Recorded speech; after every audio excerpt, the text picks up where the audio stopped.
starting this demonstration by opening my educational and writing apps window on my iPhone, and I'm opening my easy read menu, and this Chapter 2. contains The Evolution of books Education that and are Youth Justice. both If the misery of the poor be caused not by the laws of nature but by our institutions, great is our sin. Charles Darwin. Of no institution is it truer than of education that to understand its history is to understand its contemporary character.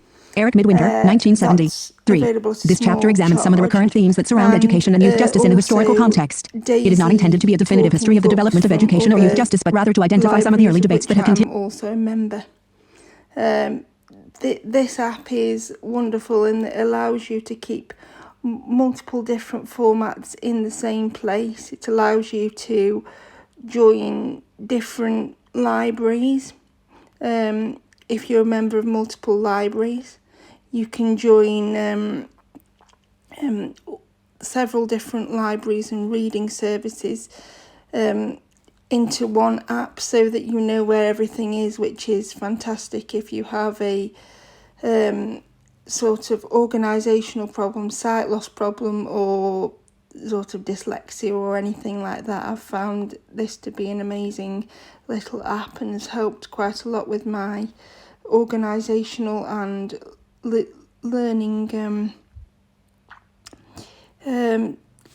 learning opportunities.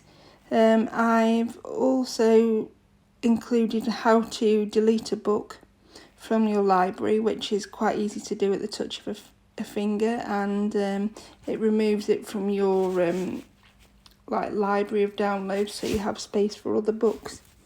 So now we move to the Kindle app. This is a really great app in terms of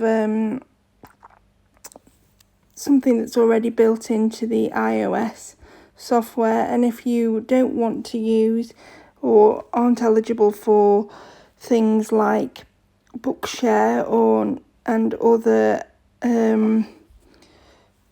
accessible alternative format libraries, Bookshare Kindle can give you the same kind of thing in that it will read your books out to you in an electronic voice, while also allowing you to highlight and to add notes to the text as you go.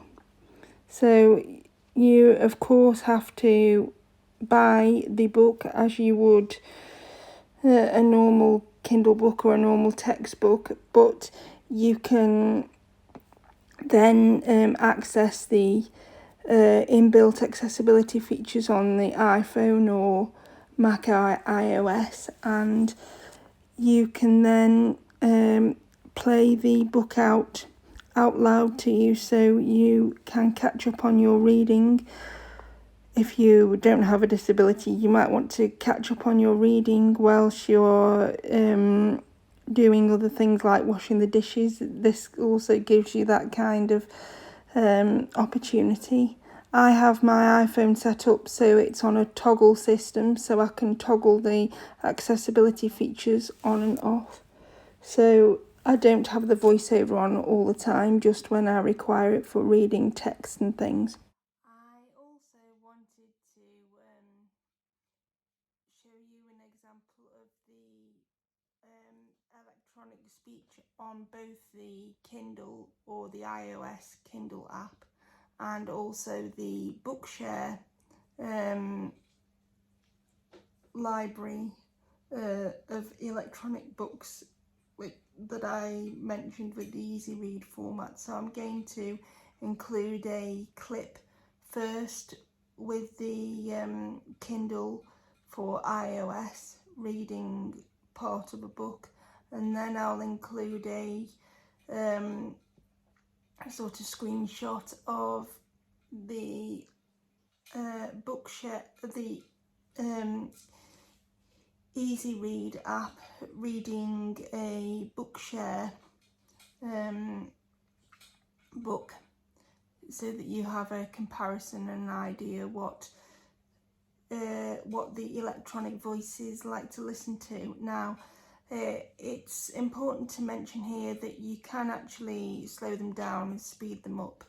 I think I've slowed the reading down on some of them, because I am a seasoned listener. I've been using assistive technology for reading for many years, back when it was the old dinosaur players from the National Listening Library and the RNIB. That had like 4 different knobs on and a sort of cassette type device, through the Daisy players with the discs, and now all through to present day with the digital downloads. So I am very aware my eyes are jumping about a lot in this, because I haven't got any kind of spectacles on, so excuse them. But I really enjoy listening to my books using my iPhone, because quite apart from which it's allowed me to be extremely productive when I am in the academic setting, because I just put in a pair of earbuds, either the wired ones, which I still prefer because I am a bit of a Luddite in that respect, because I'm always, if I'm in hospital, I don't want to lose a pair of very expensive earbuds, which by the way I did once, in the laundry, and or lose one of them in the bed or something, and then I'm unable to find it. So I use wired earphones, and then I can listen to the book and make notes as I go, or all sorts of things like that. I can listen to books at appointments, both for pleasure and for academic reading. So it helps me, hopefully, in this coming academic year at least, not get so far behind in my studies. So, I mean, that's just one set of assistive technology I use. Company has hinted that it will not make a payment.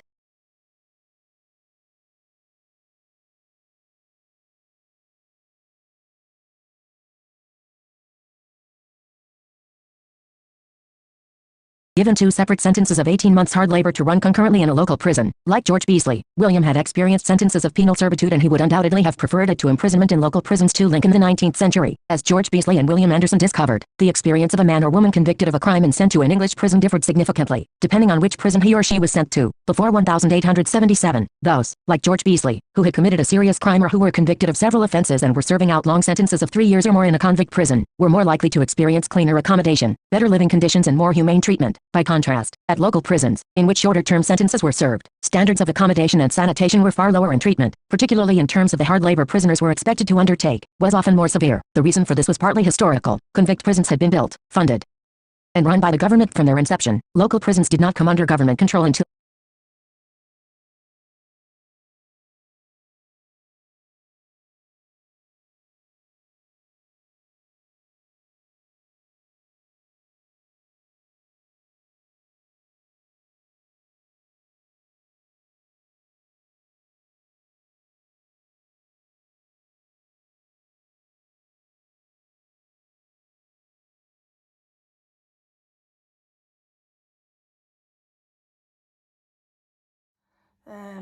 So I hope you find this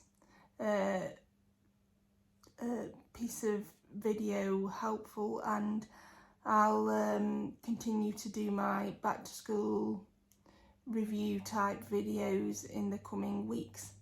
So I'll see you all in my next video. Okay, bye.